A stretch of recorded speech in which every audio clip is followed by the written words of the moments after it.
Now, we already know about the ongoing contract negotiations between Lamar and the Ravens, and this has been a never-ending saga. It seems like this thing is never going to come to a solution. It seems like Lamar wants one thing and the Ravens want another thing.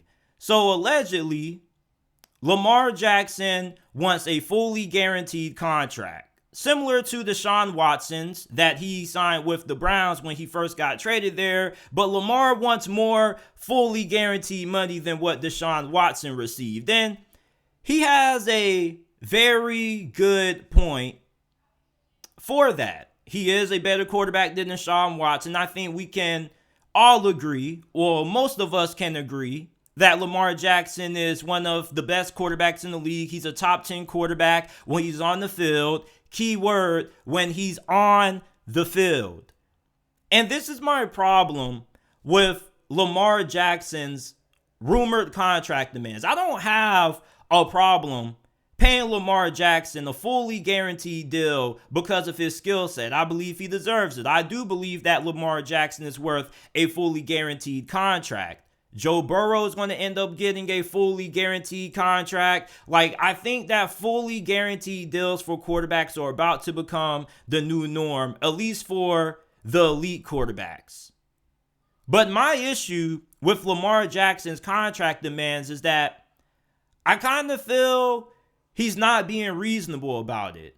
I don't have a problem giving him a fully guaranteed deal, but if we're going based off what Lamar Jackson has recently done over the last 2 seasons, the dude has struggled to stay healthy.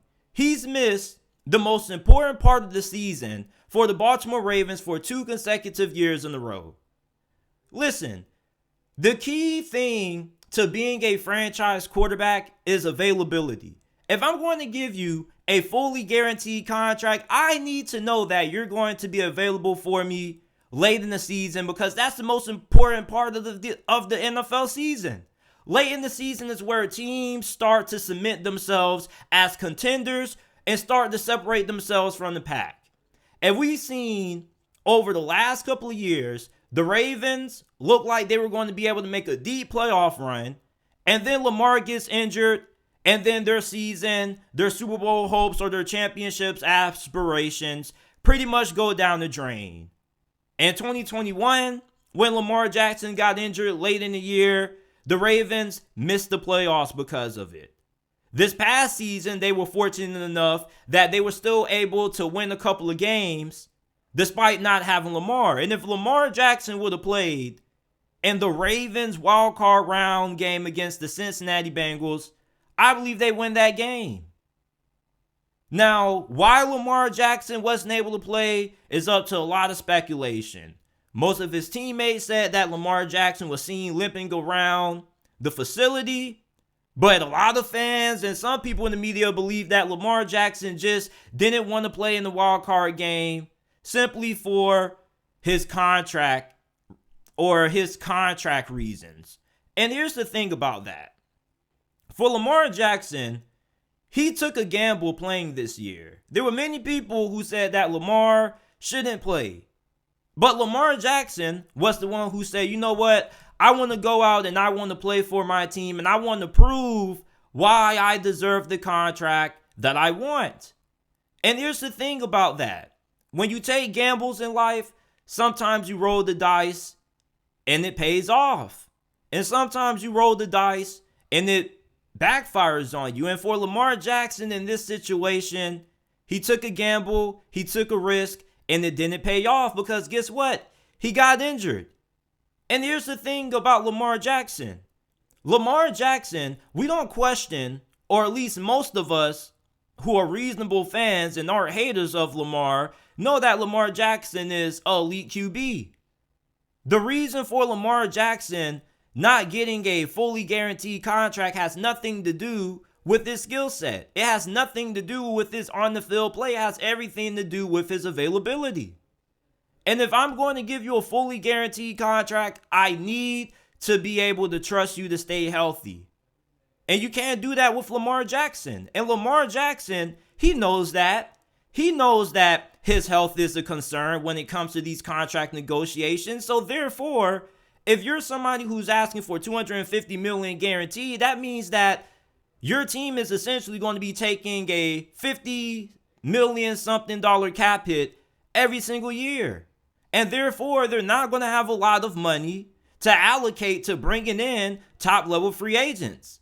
Therefore, meaning that you're going to have to be exceptional at building through the draft, something that the Ravens have done a really good job of. However, the issue with the Ravens in the draft has been their inability to have success at drafting a wide receiver.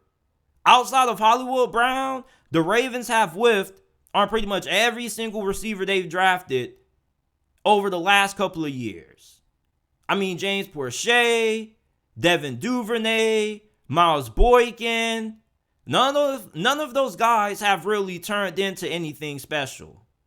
No offense. Now, you do have Rashad Bateman, who I do think has a lot of upside and a lot of potential. And when he was on the field, he had some flashes.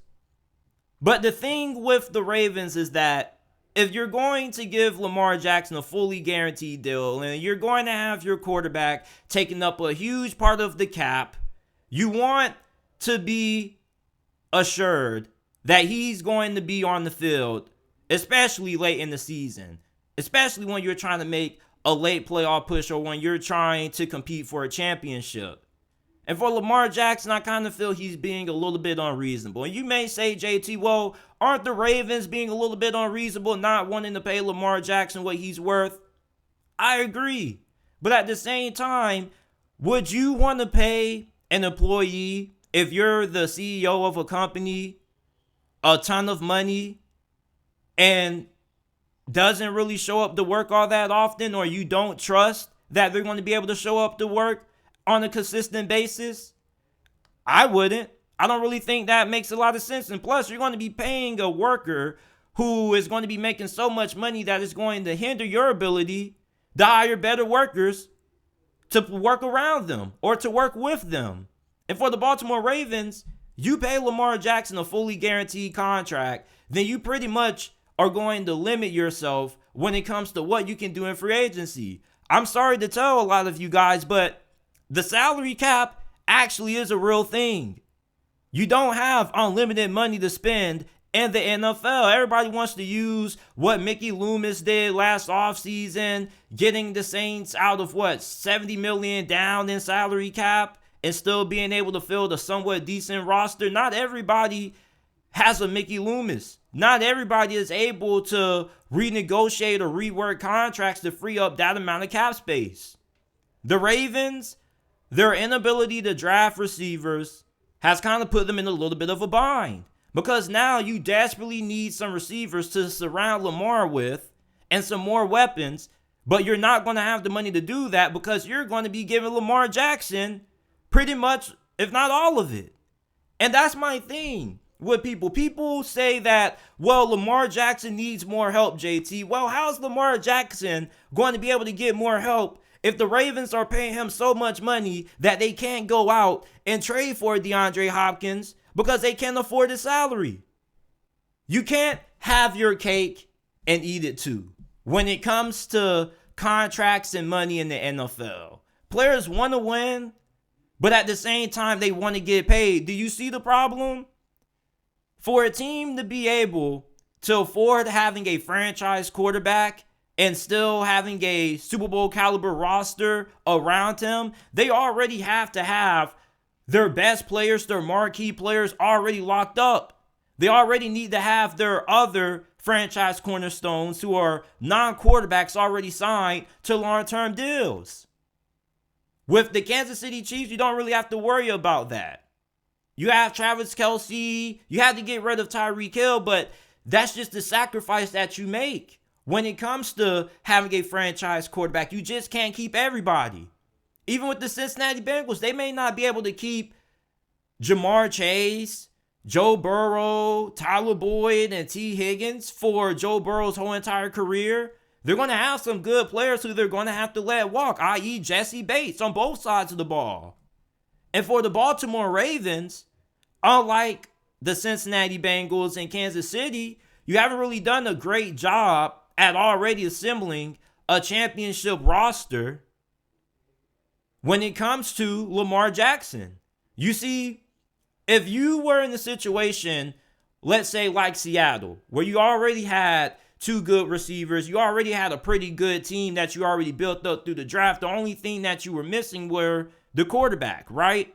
So Seattle's in a situation with Geno Smith that they could let him walk, they could re-sign him, or they could say, you know what? We rather go ahead and upgrade and bring in Lamar Jackson. You want to know why Seattle's in a better situation to pay Lamar Jackson what he wants compared to the Baltimore Ravens? Because they already have a good young roster with a lot of their better younger players already signed to extensions or still playing on their rookie deals. The Baltimore Ravens don't really have that. They don't really have a lot of high-level players who are playing on cheap deals, which means that they're going to have to allocate a good amount of money to upgrade those positions. And if Lamar Jackson is making so much money where he's having a 50 somewhat $50 million cap hit on an annual basis, how are you going to be able to afford to keep some of your best players? How are you going to be able to upgrade in free agency for over the next couple of years when you're allocating a large part of the cap to Lamar? Well, you can surround Lamar Jackson with some average, maybe above average role players and you can still win. No, you can't. You can't. Look at the division. Look at the AFC North right now. The Cincinnati Bengals are still going to be here, baby. They still have pretty much the majority of their core still coming back. Minus Eli Apple and Jesse Bates. But outside of those two guys, they're still pretty much set. They still have their best players secured for the next couple of years. Look at the Pittsburgh Steelers. The Pittsburgh Steelers have a very young team. Their best players on offense are young. Deontay Johnson, Najee Harris, George Pickens, Kenny Pickett. All those guys aren't making a lot of money. Maybe Deontay Johnson potentially. But outside of him, nobody really has a big contract. Everybody's playing on rookie deals. You look at their defense, you got Minka Fitzpatrick, TJ Watt secured long term. I mean, the Pittsburgh Steelers, with how young they are in a way better position to win than what the Baltimore Ravens would be if they signed Lamar Jackson long term. Even the Browns. The Ravens still have some huge holes that they have to address. And if they pay Lamar Jackson the kind of money that he's demanding, they're not going to be able to address those positions because they won't have enough money to. They'll have to settle with average or maybe below average at those positions of need. And that's the problem with Lamar Jackson's contract demands. I kind of think they're a little bit unreasonable. He knows that he hasn't been able to stay healthy for the past 2 years, so he knows damn well that nobody's going to give him a fully guaranteed deal. And you can say, well, if the Ravens want, somebody else will. No, they won't. No, they won't. I'm pretty sure Seattle, even though they have the money to give Lamar what he wants, they're still going to play hardball. He still won't get as much fully guaranteed money as what he reportedly is asking for or rumoredly asking for. No team, I think, is going to commit $250 or $260 million fully guaranteed to a guy who hasn't been available late in the season the last 2 years. I'm sorry. And this isn't me hating on Lamar. This is just me being honest. And be honest, Ravens fans. Even you Lamar Jackson fans out there. Be honest. How can you really expect to win a championship with Lamar Jackson when he's making so much money? And the Ravens haven't done a good job at drafting receivers. So I'm not saying that the Ravens are an excuse from any blame due to this situation, because their inability to hit on receivers in the draft is a huge reason why they're in this debacle. If the Ravens had some better receivers and they were on rookie deals, then the whole Lamar Jackson contract saga and him having such a big cap hit potentially wouldn't really be that big of an issue, because when it comes time to renegotiate or extend those good, talented receivers, Lamar Jackson, pretty much the biggest that his cap hit could potentially be will probably be like the first couple of years into those guys' careers. So by the time it comes time to give those guys extensions, the cap hit from Lamar Jackson's contract won't be as big. So you'll still have a good amount of money to re-sign those guys. But since you have been unable to do that, and you've been unable to find success in the draft at receiver, you're in the situation that you are in now. When you have a quarterback that's looking to get paid, you have to already make sure that you have your best guys locked up first. And the Ravens, they are a classy organization. They're one of the best ran organizations in the NFL. But the way they've handled this Lamar Jackson situation, it's been really disappointing. And for Lamar Jackson, he has every right to request a fully guaranteed deal. But at the same time, I think you got to be a little bit reasonable.